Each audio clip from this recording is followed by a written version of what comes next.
د تیر کال په نسبت باندې سږکال حاصلات د جلغوزیو کافي زیات وو. تقریبا په فیصدي کې 18% چې موږ کومه محاسبه کړې ده سږکال د عوایدو له مخې 18% حاصلات یې زیات وو.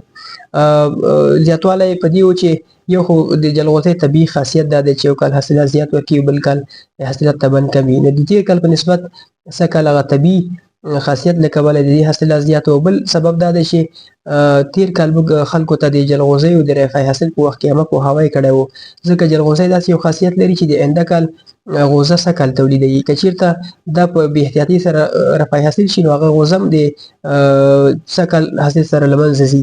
نو تیر کال موږ ورته عامه پوهاوی ورکړی و، هغه ځای نه مو څارنه کړې وه، د ځنګلدارۍ انجمنونو ته مو توصیه کړې وه چې د رفاه حاصل پروسې نه جدي نظارت وکړي او دغه حاصلات زیانمن نه کړي. نو هغه رفاه حاصل په صحیح شکل ترسره شوی و. نو سبب او نتیجه دا شوه چې سږکال په حاصلاتو کې تقریبا 18% زیاتوالی راغی. تیر کال شاوخوا 14 ټنه په شاوخوا کې حاصلات موږ لرل چې د حاصلاتو ګراف یې ډېر کم و. نسبت سږکال چې دی سږکال 18% زیاتوالی راغلی په حاصلاتو کې.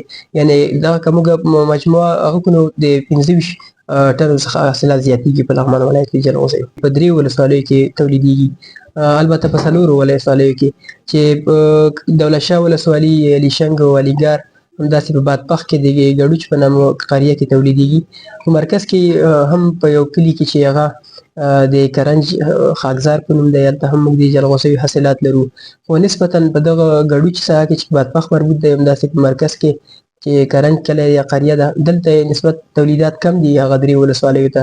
آینده کال کې موږ پلان لرو چې دې ته د جلغوزیو د رفاه حاصل خاصې قیچیګانې دي چې قیچیګانې ورکړو چې دی نبات او ونې ته تاوان نه رسوي، یوازې هغه غوزه چې پخه شوي وي هماغه پرې رفاه حاصل کېږي.